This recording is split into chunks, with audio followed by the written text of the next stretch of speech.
Berada di kawasan cincin api, erupsi Semeru menjadi bukti kedahsyatan aktifnya gunung berapi di Indonesia.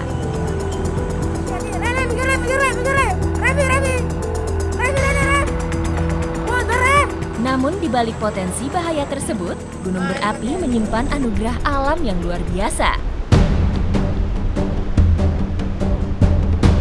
Seperti Semeru, Gunung Karangetang, salah satu gunung berapi di Pulau Siau, Sulawesi Utara, menyimpan sisi lain berupa keindahan dan kekayaan alamnya.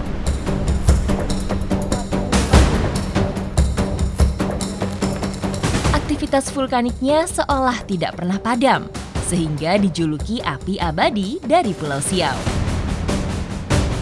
Meski termasuk gunung paling aktif di Indonesia bahkan dunia, nafas Karangetang setia menemani setiap jengkal kehidupan masyarakat di sekitarnya. Jadi ini dulunya menjadi salah satu jalur lava dan bisa dibilang ini tuh menjadi sumber penghasilan masyarakat di sini. Pulau Siau dengan Gunung Karangetang bagai satu kesatuan yang saling menjaga. Menjadi berkah tersendiri bagi masyarakatnya, tapi juga tetap harus diwaspadai aktivitasnya.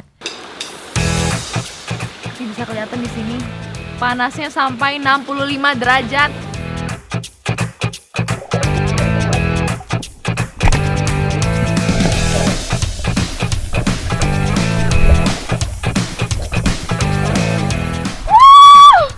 Dapat ikan kerapu loh!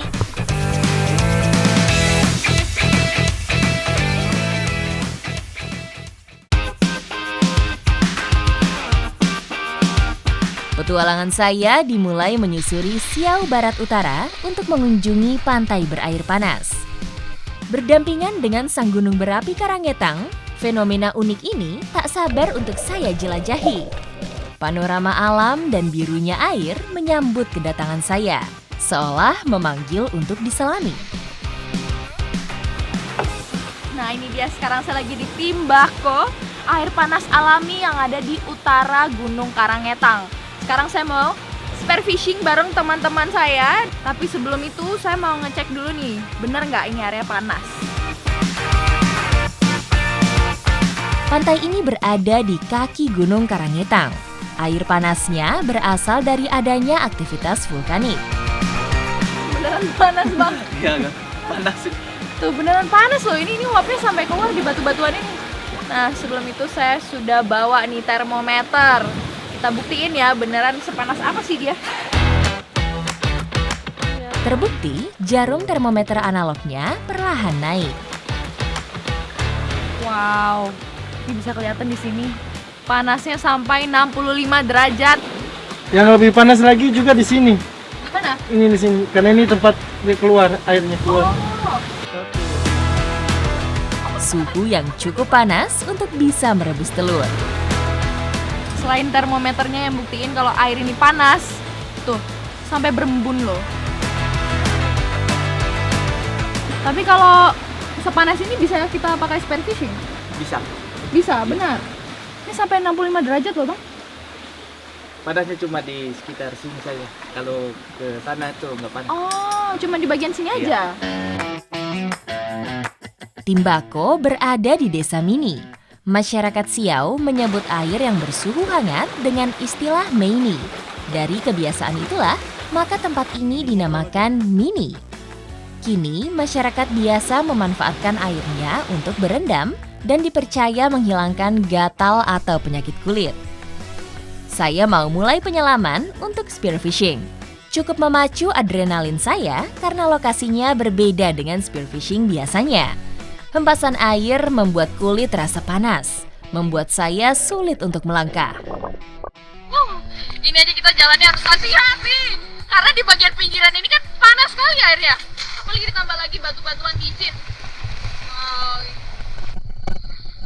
Bang, jadi panas bang.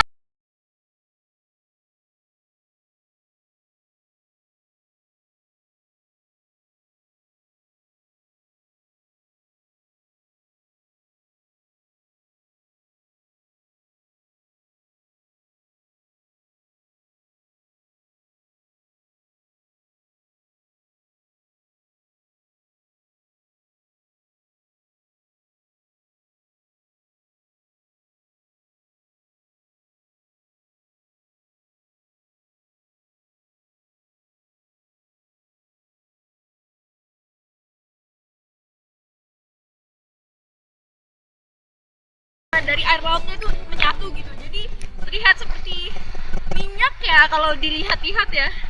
Oh, rasanya aneh gitu. Tiba-tiba rasa panas, tiba-tiba rasa dingin dari laut. Wow, cuman saya lumayan penasaran sih kalau misal sepanas ini ada ikannya atau tidak.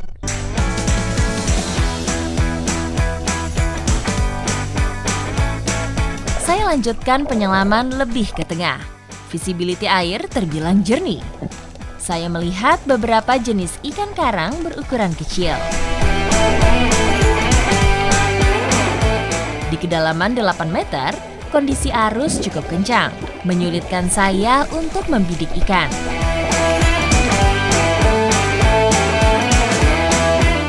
Berbeda dengan kedua Spiro yang sangat lihai.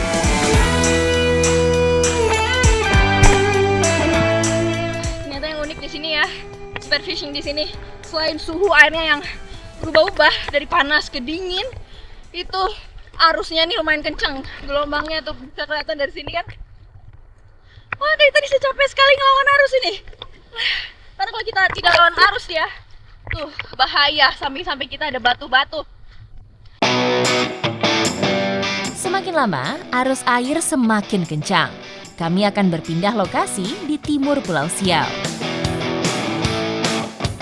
Di sini arus cukup tenang. Saya lebih bebas bergerak mencari keberadaan ikan. Saya melihat adanya soft coral atau karang muda yang baru bertumbuh. Selain itu, ada anemon laut yaitu bubble tip anemone, rumah bagi ikan Nemo. Kesabaran berbuah hasil. Salah satu Spiro berhasil melesatkan tombaknya. Dapat ikan kerapu loh. Bang, ini ikan enak. Ikan enak. Dapat loh dia. Wah. Tentu, membutuhkan keahlian khusus saat spearfishing. Walau ini bukan kali pertama bagi saya, tetap ada tantangan tersendiri. Sayang banget. Karena kondisi arus yang sekarang saya nggak terbiasa, jadi nggak dapet ikan. Cuman untungnya ya Bang Ego sama Bang Al udah dapetin ikan yang cukup. Mereka udah dapet banyak banget. Wow.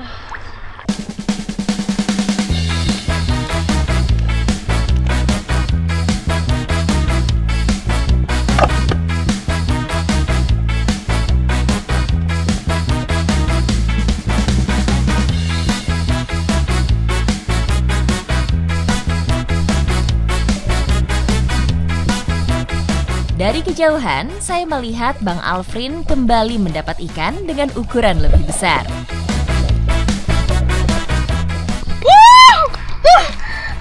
Abangnya dapat dong satu. Ikan apa ini Bang? Sini sebutnya ikan berana. Berana. Iya. Ya ampun, baru bentar dong udah dapat loh. Wah, besar. Keberuntungan berpihak pada kami. Bang Alfrin dan Bang Ego berhasil mendapatkan beberapa ekor ikan. Mana Bang? Tadi di tengah sana dapat ikan tidak? Coba ya.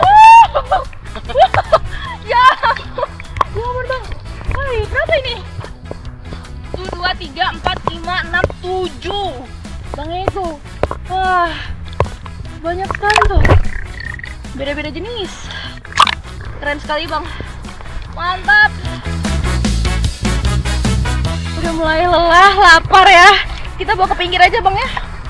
Sudah? Oke. Sana ya?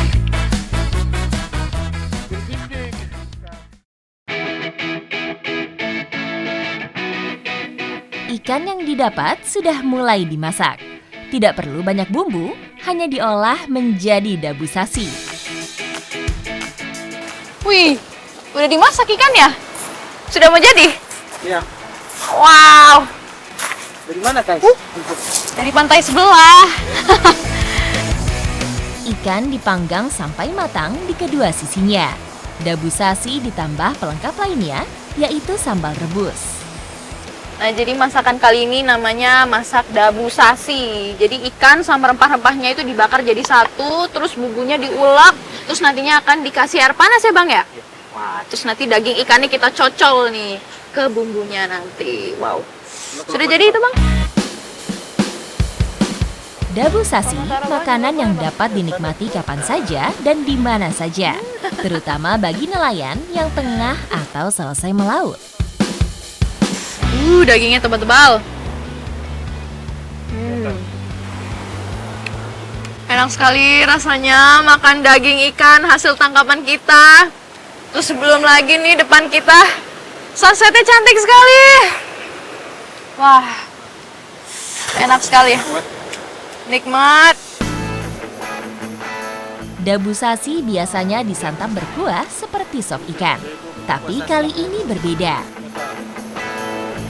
Dabu sasi ini emang kuahnya jadi bumbu doang apa gimana? Sebenarnya ini dicampur, tapi karena alat tidak memadai, ya sekedar alat saja kita cocol-cocol saja. Berarti harusnya ini dicampur sama Ya, kuahnya? ya, dicampur. Oh, ini kuahnya? Ya. Saya pikir ini bumbu.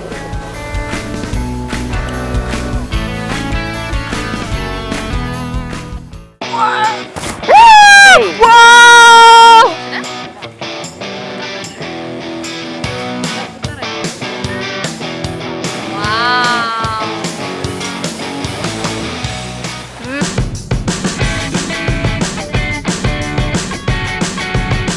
Bagi sebagian masyarakat Pulau Siau, letusan Gunung Karangetang dianggap membawa berkah. Material vulkaniknya menyatu dengan tanah dan diyakini sebagai penyubur tanaman. Di Kepulauan Siau, terutama di daerah yang dekat dengan Gunung Karangetang, itu memiliki tanah yang subur-subur. Apalagi di sini hampir semua tanaman kalau ditanam tuh pastinya tumbuh baik. Salah satunya adalah singkong atau di sini bilangnya ubi. Nah, sekarang kita mau cari nih singkong buat kita ambil. Singkong menjadi andalan karena mudah tumbuh di segala jenis tanah. Biasanya memiliki hasil panen cukup besar setelah masa tanam selama 9 bulan. Dari tadi selama di jalan saya salah fokus ngeliat ternyata di sini selain ubi itu ada banyak tanaman yang lain juga. Jadi tumpang sari. Nih pas di belakang saya kan. Tuh ada cabai besar-besar ini. Selain cabai ada apa lagi, Ibu? Pepaya, Oh, pepaya juga ada? Oh, pepaya. Terus apa lagi? pisang. Pisang juga. Oh, tadi ketawain sama ibunya. Emang berat sekali ini. Aduh, padahal kita sudah gali-gali ya? Udah tadi saya tarik. Nggak bisa, Ibu. Kita bareng-bareng aja ya. Wah. Wah. Wow. Wah. Tuh. Mantul dari tadi nggak bisa ditarik. Panjang, besar. Panjang ini. Wah. Padahal baru ditanam beberapa bulan aja ini ya. Dari bulan Mei. Bulan Mei. Ini makanya ya. Wow. Berhasil. Berhasil kita. Tuh. Udah kita dapat satu, kita cari lagi yang lain ya. Iya. Oke. Lanjut, Ibu. Nah, sekarang kita mau ambil ubi yang ini. Ada 3 batangnya. Dan ciri-ciri yang bisa diambil itu dilihat dari tinggi pohonnya, Ibu ya. Dan ternyata daunnya yang kering kayak gini. Tuh. Oh. Katanya kalau dia tinggi ini berarti bisa jadi buahnya juga besar ya. Oke, sekarang kita lihat. Kebun bagaikan tabungan yang bisa dinikmati sampai kapanpun, sehingga warga di sini tidak habis akan sumber makanan. Tuh kan, betul besar. Wah, wah, keren sekali ini besar-besar ubinya di sini.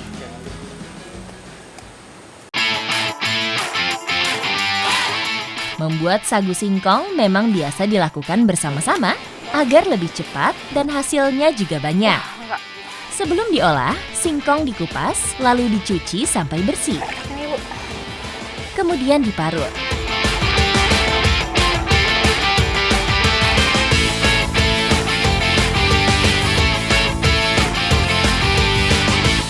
Nah ini dia cara perasnya, itu namanya GP Ibu ya.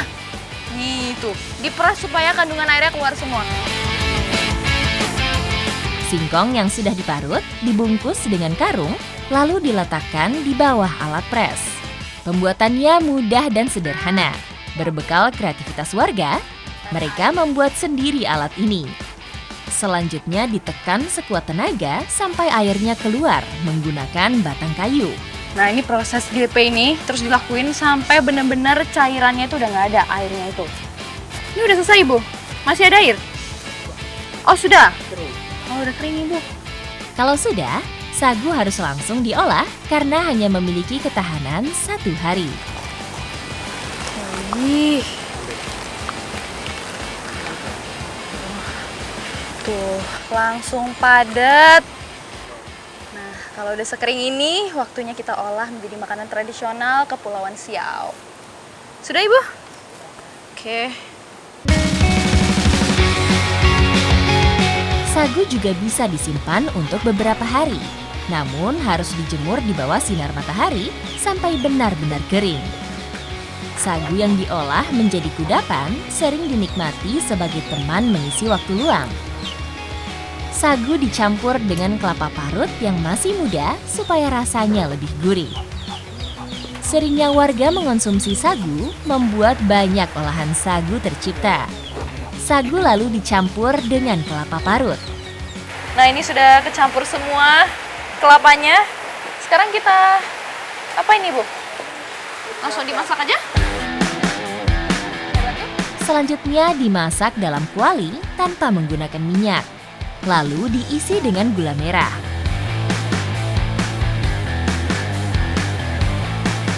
Ini kita tunggu kemungkinan ya semenit 2 menitan udah jadi. Ini makanan manis jadi cocok banget buat kita makan sambil suasana hujan kayak gini. Ini aja aroma gulanya udah mulai keluar. Wow. Aroma harum dari sagu dan gula menyatu, membuat saya ingin segera mencobanya. Nah, selagi nungguin ibunya masak, dari tadi saya ngiler ngeliatin ini yang udah jadi. Bu, saya cobain duluan ya.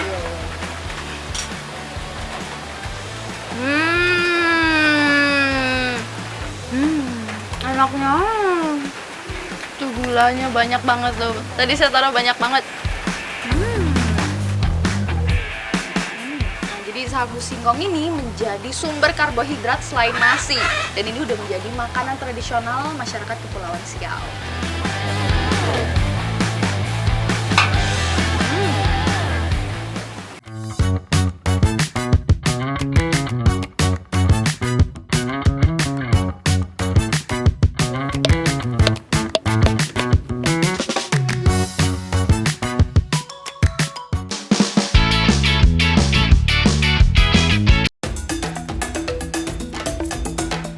Sejak ratusan tahun silam, Karangetang telah mengalami lebih dari 40 letusan.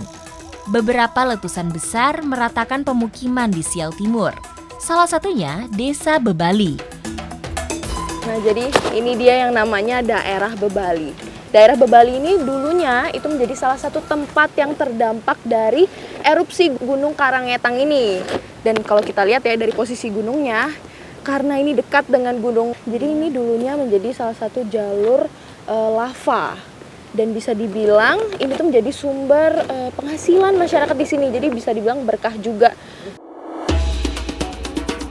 Meski cuaca hari ini cukup terik, tidak menyurutkan semangat warga yang sedang mencari batu sejak pagi hari. Mulai cari batu-batunya dari pagi kan? Jam 8 sampai jam berapa tadi? Jam 4. Oh, sambil pecah-pecahkan batu. Ya ampun, ibunya tuh kerja dari jam 8 pagi sampai jam 4 sore ya. Dan ini masih jam 9 ini. Panasnya udah mulai kerasa. Materinya udah banyak.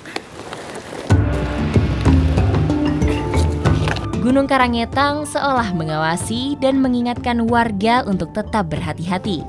Statusnya yang aktif bisa kapan saja kembali erupsi.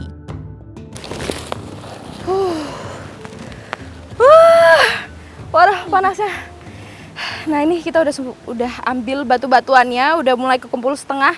Sekarang kita mau bawa ke tempat olahan untuk kita pecahin lagi batu-batunya nih. Wih! Sekali pengambilan, batu yang dikumpulkan mencapai 5-10 kg dan dilakukan beberapa kali. Tidak jauh dari lokasi pengambilan batu, terdapat pondok kecil tempat memecah batu menjadi kerikil. Tidak ada mesin khusus, hanya menggunakan tangan dan palu. Nah, ini batu-batu yang kita kumpulin tadi itu kita pecahin lagi jadi kerikil nih, kayak gini. Ini yang udah saya pecahin. Tuh, lihat nih tangan saya yang pertama kali cobain pecahin batu langsung kelupas. Apalagi tadi bawa karung seberat ini. Bagi warga yang sudah terbiasa, hanya satu pukulan langsung memecah batu. Bagi saya, butuh tenaga ekstra untuk melakukannya. Setelah beberapa kali mencoba, barulah batu dapat pecah sempurna. Lihat nih, dari tadi saya mukul, saya cuman jadi segini. Lihat ibu punya. Ibu banyak sekali, Bu. Material alam ini sering dijadikan campuran bahan bangunan atau tanggul. Biasanya, warga menjual kembali dengan harga Rp300.000 untuk 1 kubik atau setara dengan 26 karung. Oke. Nah, jadi pondok tempat pecahin batu ini itu ada di beberapa titik. Ada di sana, dan salah satunya pondok ini. Dan setiap pondok itu ada yang punya. Jadi nggak bisa kita sembarangan pakai pondoknya orang-orang.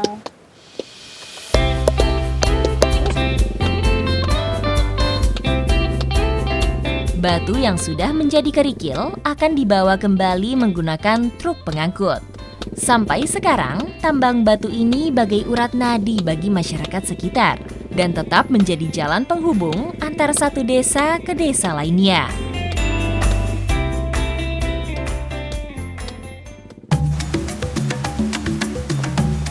Aktivitas Karangetang juga terpantau dari pos pengamatan Gunung Api Karangetang di Kampung Salili, Siau Tengah. Sebagai gunung api yang masih aktif, pos ini sangatlah penting. Menjadi garda terdepan untuk menginformasikan ketika gunung erupsi hingga menerima laporan dari warga jika melihat atau merasakan tanda-tanda erupsi. Kalau ini gunungnya sekarang cuaca lagi kurang ya? Oke. Nah, jadi ini dia lokasi tempat pemantauan aktivitas Gunung Karangetang yang ada di Desa Salili. Nih, bisa dilihat depan saya, itu sudah kelihatan gunungnya. Ini jaraknya berapa jauh dari tempat pemantauan? Jarak dari puncak ke sini sekitar 4 kilo. 4 kilo, oh oke. Bisa dilihat ini lokasi Gunung Karangetangnya ada di depan kita. Cuman saya nggak terlalu bisa ngelihat jelas karena cuacanya lagi kurang ya. Di pos ini, saya juga bisa melihat aktivitas gunung setiap harinya melalui seismograf digital.